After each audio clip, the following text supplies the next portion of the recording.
오늘 하나님 말씀 보도록 하겠습니다. 오늘 하나님의 말씀의 제목은 하나님의 아들이란 제목으로 우리가 말씀을 생각해 보도록 하겠습니다. 저번 주엔 여러분들 다들 기억하시다시피 예수님께서 십자가의 비아 돌로로사라는 그 길을 건너서 그 길을 지나서 예수님께서 그 길을 지나시면서 십자가를 들고 모진 고통을 받으시고 난 다음에 못에 박혀서 나무에 매달리는 장면까지 여러분들이 저번 주 말씀을 기억하실 거라고 생각이 듭니다. 그렇게 십자가에 달리신 예수님은 우리에게 어떤 의미가 있습니까? 첫 번째, 이 촛대는 무엇이라고 말씀드렸었습니까? 저번 주에 여러분들에게 말씀드렸다시피 예수님께서는 이 땅에 소망되어 주시는 분이십니다. 예수님께서는 이 어둡고 그리고 또한 빛이 없고 또한 소망이 없던 곳에 예수님께서는 우리에게 소망으로 와 주셨습니다. 어떠한 소망? 우리가 예수님을 믿음으로 인하여서 우리가 병들고 힘들고 지치고 의지할 것 없는 이 세상이 끝이 아니라는 소망을 우리에게 허락해 주신 것입니다. 그렇기 때문에 주 예수를 믿기만 하면 구원을 받아 저 하늘에서 영원한 상급을 받고 또한 영원한 집에서 영원히 거하게 되는 아름다운 성도들이 바로 예수님의 손 안에 있는 자들, 예수님의 거하시는 곳에 함께하는 자들이 영원토록 함께할 거라는 소망을 우리에게 허락하여 주신 것입니다. 그리고 오늘 두 번째 이렇게 초를 밝히게 되었습니다. 예수님께서는 두 번째 초를 통하여서 우리에게 사랑을 상징하고 계신 것입니다. 세상의 많은 사람들은 구원 때문에 예수님을 왜 믿습니까? 라고 했을 때 천국 가려고요 라는 것으로 어떻게 보면 예수님의 가르침을 잘못 오해하고 있을 때가 있습니다. 예수님께서는 분명히 하나님의 나라가 도래했으니 많은 자들로 하여금 하나님 나라에 오시기를, 하나님 나라로 초청하기를 바라셨던 건 분명합니다. 그렇지만 예수님께서 33년을 살아가시면서 우리에게 진정 가르쳐주고 싶으셨던 것은 이 땅에 사는 동안 바로 사랑하며 살으라는 것이 예수님의 가장 큰 가르침인 것을 우리는 기억해야 될 것입니다. 그렇기 때문에 두 번째 초는 바로 사랑입니다. 우리는 평생 살아가며 사랑하는 시간이 더 깁니까? 아니면은 미워하고 눈을기며 욕하며 그렇게 살아가는 시간들이 더 많습니까? 말씀을 전달할 때도 여러분들 그런 얘기를 많이 했죠. 원수는 어디 있다고 했습니까? 집에 있다고 그랬죠.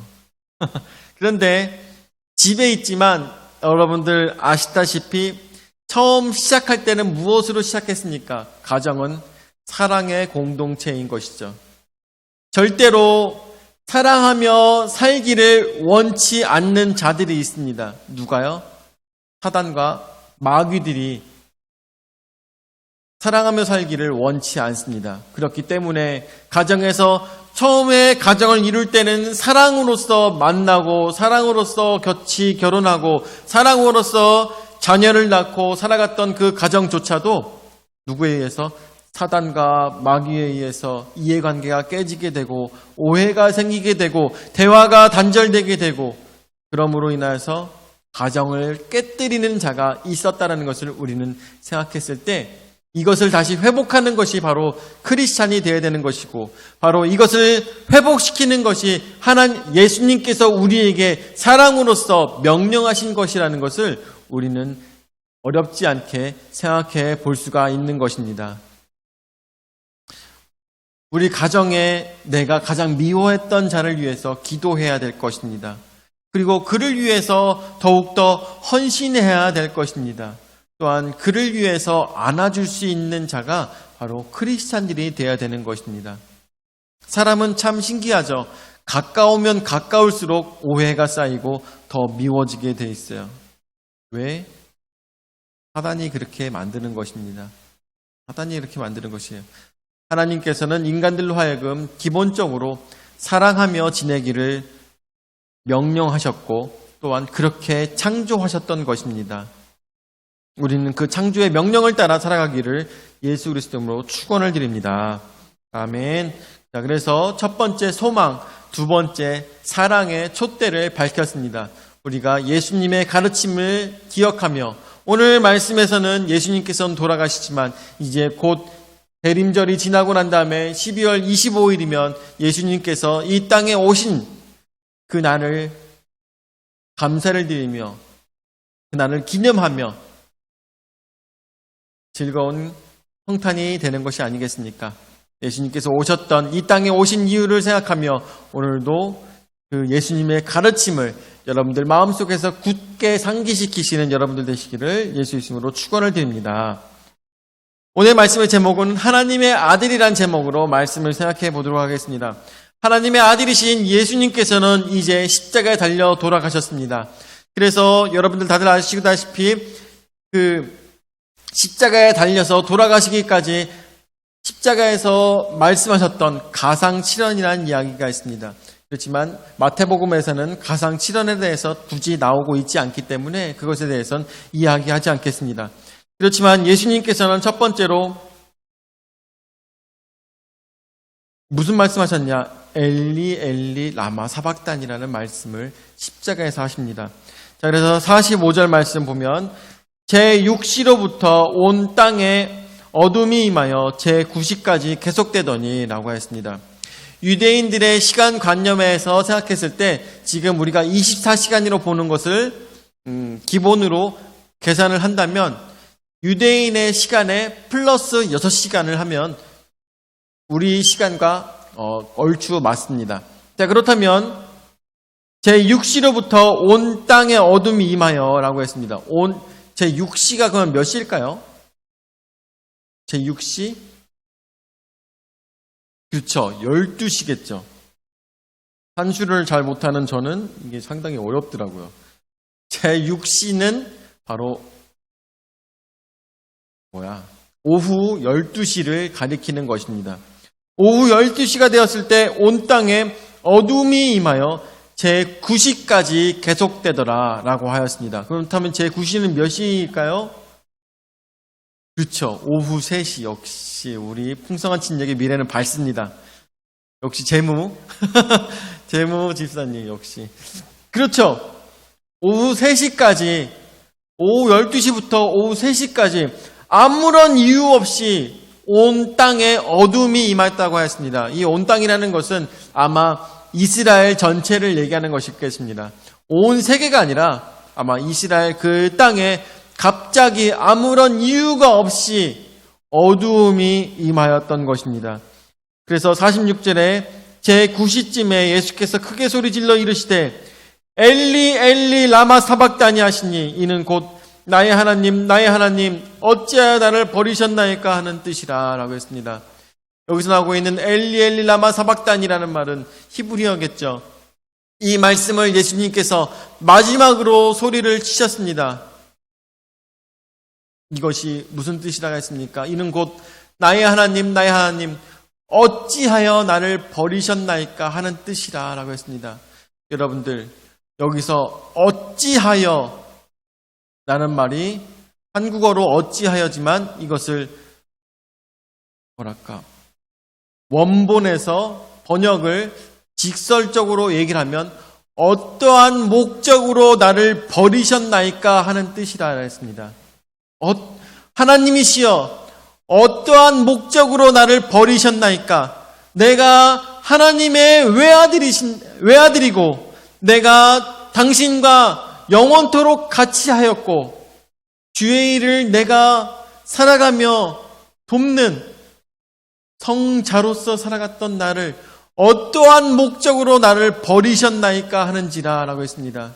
여러분들 어떠한 목적입니까? 어떠한 목적이에요?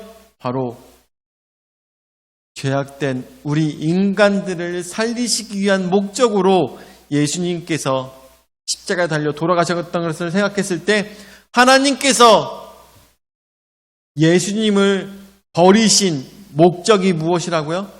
바로 우리 인간들을 살리시기 위해서 그 십자가의 모진 고통을 하나님께서 성자 예수님께 감당시키셨다는 것을 우리는 다시 한 번 더 생각하지 않을 수가 없는 것입니다. 그렇기 때문에 예수님께서 그 부르짖는 그 소리, 엘리 엘리 라마 사박다니, 이 목소리가 세상의 많은 사람들에게 들렸습니다. 그런데 그 소리야 또한 하나님의 아들이라는 것을 깨닫지 못했던 그들은 엘리 엘리라고 하는 소리를 듣지 아니하고 이 소리를 엘리야후라고 들었습니다. 엘리야후 엘리야후라고 들었습니다. 이것은 엘리야를 부르는 소리라고 그들은 들었던 것입니다. 그래서 47절 말씀에 거기 보면 거기 섰던 자 중 어떤 이들이 듣고 이르되 이 사람이 엘리야를 부른다 하고 이 사람이 엘리라고 하는 것이 아니라 엘리야후라고 하고 있구나, 엘리야를 부르고 있구나 라고 생각했던 것입니다. 이 사람이 이들이 왜 갑자기 엘리야를 찾았을까요? 왜 갑자기 엘리야를 찾았을까? 그것은 여러분도 아시다시피 엘리야는 죽었습니까? 아니면 죽지 않고 하늘로 승천했습니까? 엘리야는 죽지 않고 하나님께서 불러간 선지자 중에 가장 유명한 자입니다. 그렇기 때문에 이스라엘 백성들도 엘리야에 대해서 어떠한 생각을 갖고 있었냐면 엘리야가 우리에게 와서 우리를 구원할 것이라는 믿음이 저들에게 있었어요.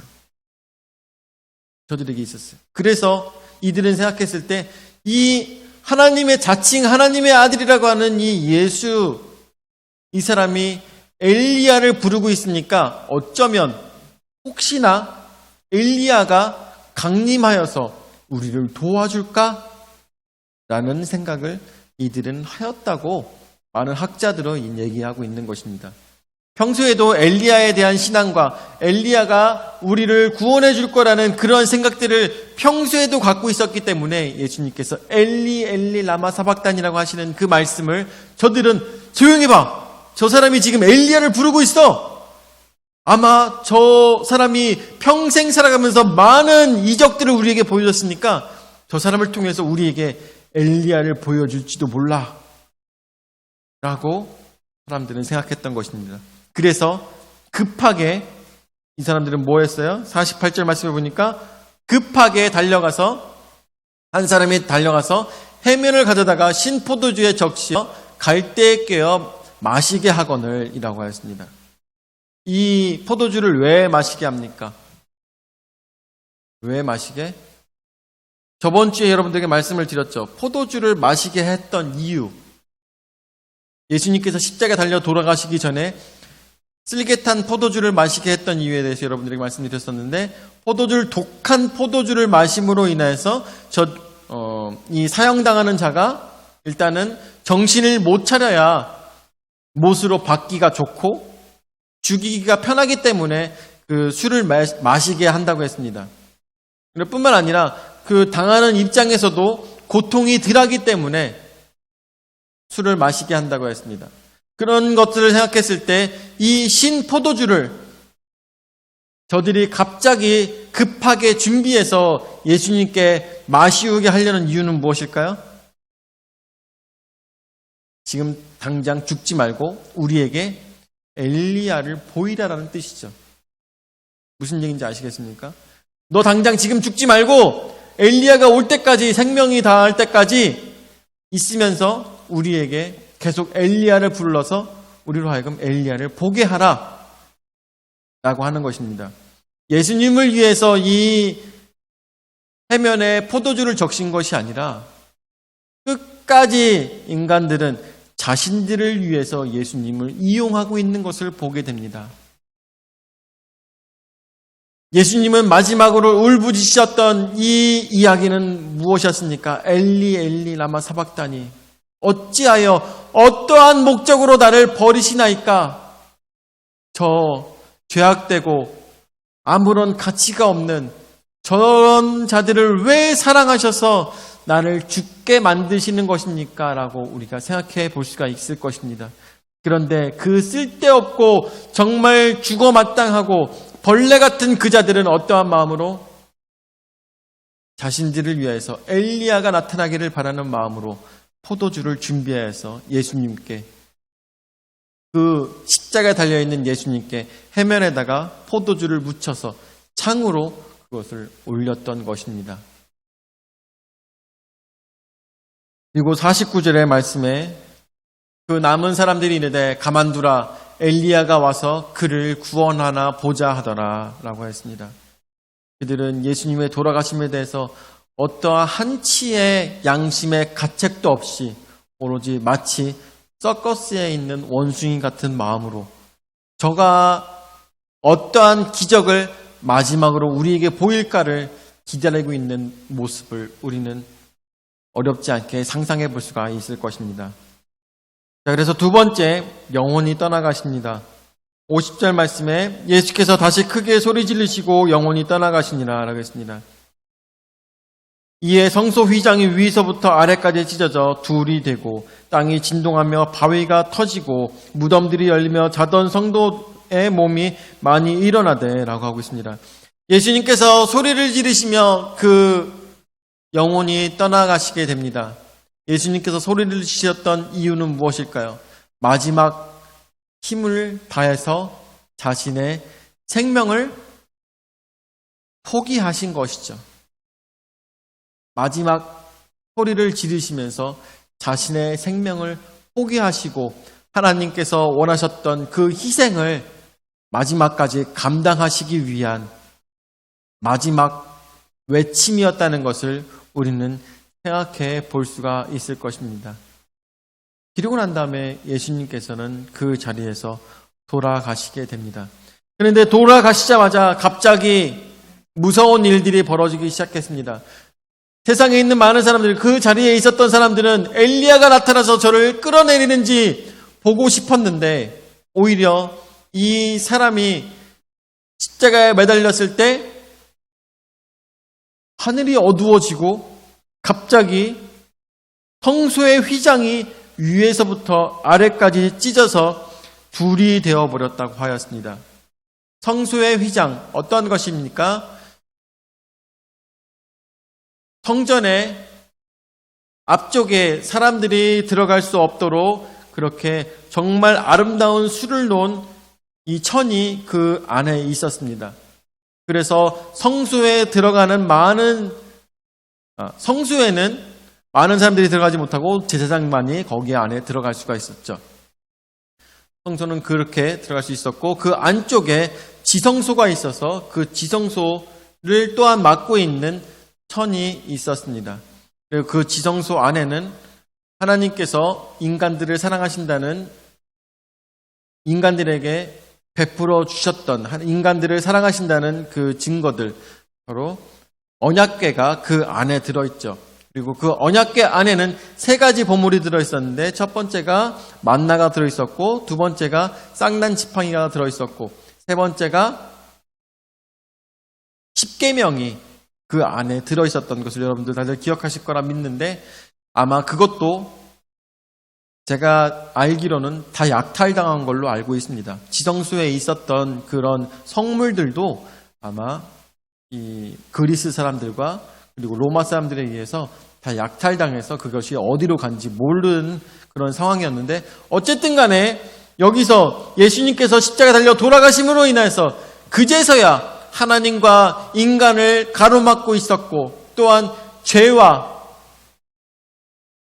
가장 성스러운 하나님과 너무나도 죄악된 인간을 가로막고 있던 그 휘장이 둘로 찢어지게 되면서 그 가운데가 완전 찢어지게 되면서 그 하나님과 인간의 경계선이 없어지게 된 것입니다.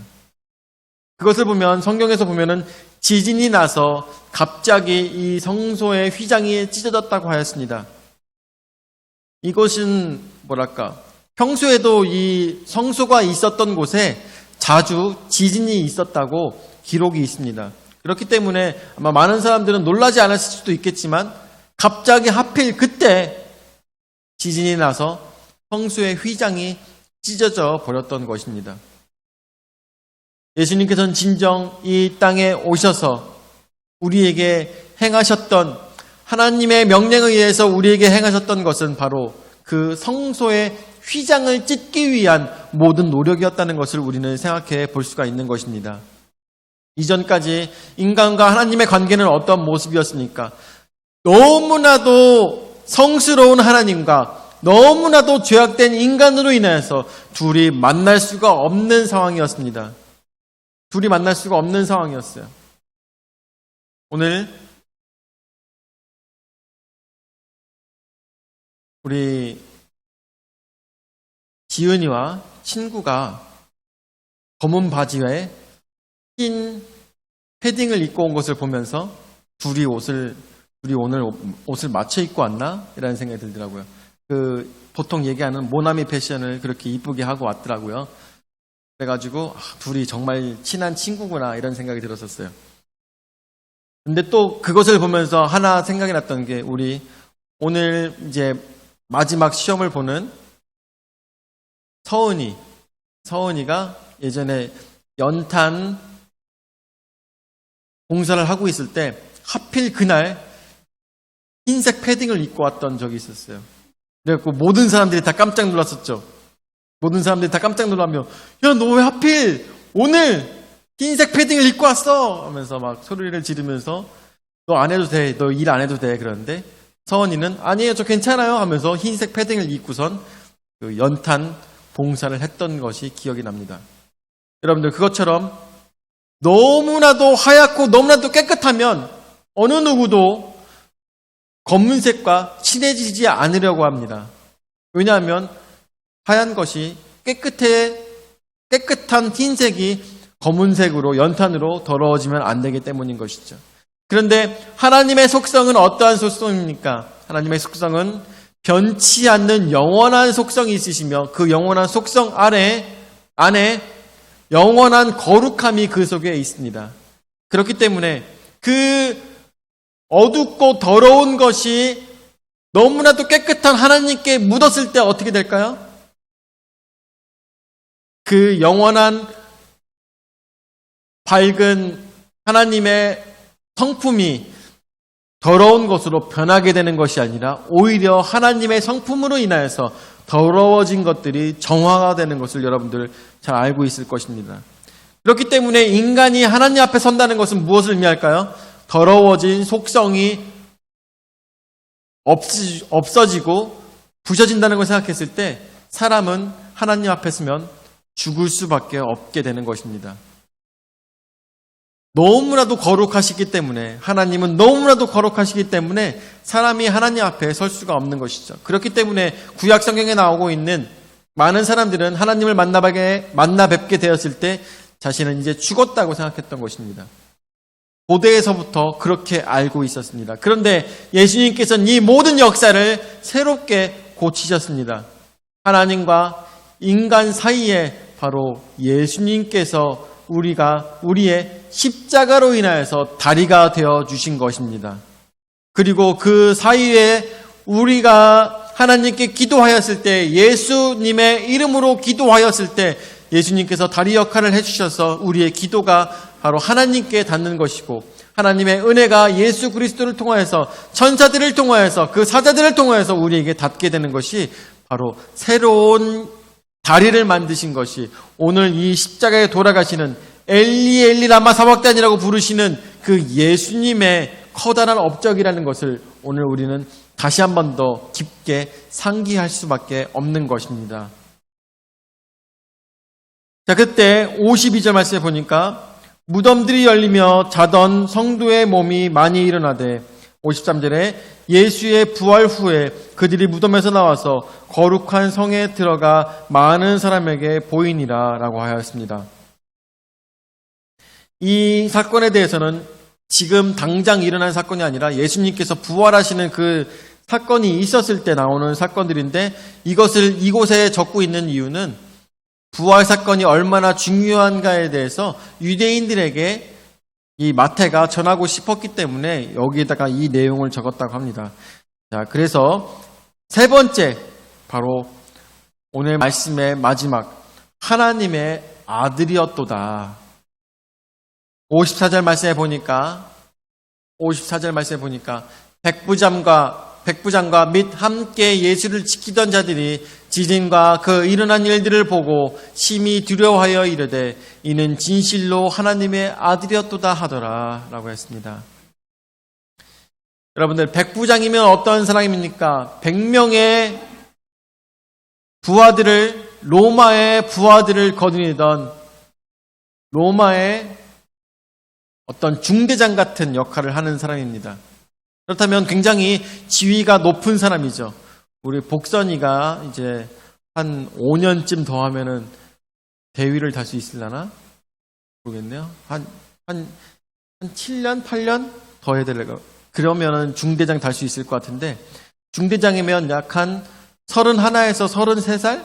이 정도가 중대장급이거든요.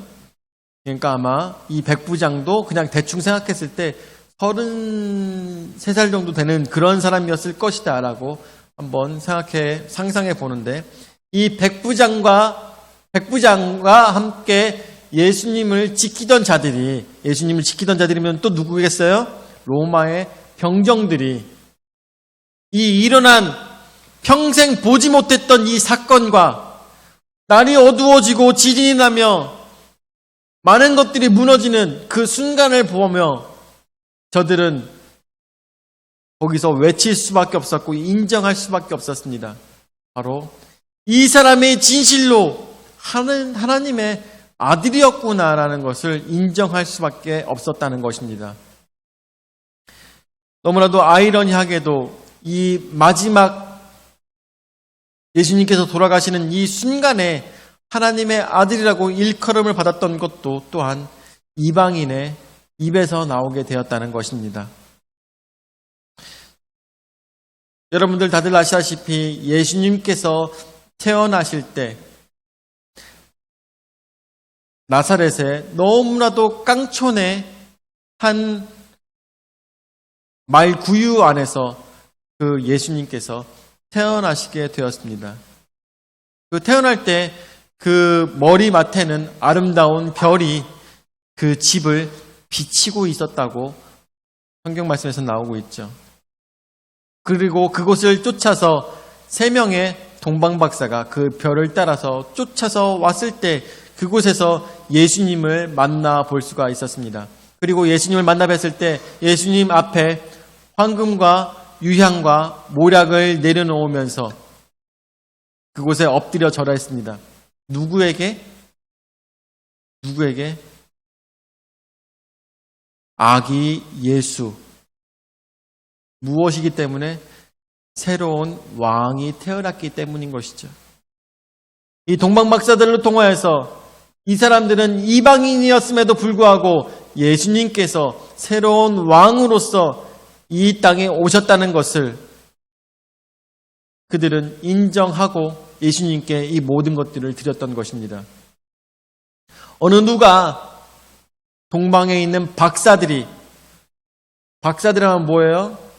지금으로 보면 닥터죠, 닥터. 이런 사람들이 평생을 공부하며 굉장히 자존심과 그리고 자신이 배웠던 모든 것들이 인생의 전부라고 생각하며 어쩌면 평생의 겸손보다는 굉장히 커다란 지식을 갖고 있었던 그 사람들이 별을 따라서 3명의 사람이 별을 따라서 쫓아가서 만난 것이 한 아이였는데, 아우 뭐야 이거, 별을 쫓아서 왔는데 깡촌에 애기밖에 없잖아 라고 볼 수도 있을 것인데, 그곳에서는 그 사람들은 역시 배운 사람은 다르죠. 바로 예수님을 왕으로서 그곳에서 인정하고 예수님께 모든 것들을 드렸던 것입니다. 그것들을 생각했을 때 예수님의 태어나심을 보며 처음으로 왕으로 인정하였던 사람들도 이방인들이었고, 마지막에도 예수님을 왕으로서 인정하였던 자들도 이방인이었던 것을 우리는 생각해 볼 수가 있는 것입니다. 너무나도 아이러니했던 것입니다. 예수님께서는 많은 평생을 다 바쳐서 저들에게 봉사하고 헌신하며 모든 하나님의 능력을 행하셨던 것은 유대인들에게 보였지만 진정 하나님의 아들이라고 보았던 것은 이방인들이었다는 것을 생각했을 때 예수님께서 행하셨던 모든 일들은 한 유대인들만을 위한 하나님의 역사가 아니라 바로 우리 이 세상에 존재하고 있는 모든 자들을 위한 예수 그리스도의 돌아가심, 죽으심이었다는 것을 우리는 다시 한 번 더 상기하게 되는 것입니다. 오늘 말씀을 마무리 짓도록 하겠습니다. 오늘 돌아가신 분은 바로 하나님의 아들이십니다. 그분은 어떠한 이유로 돌아가셨습니까?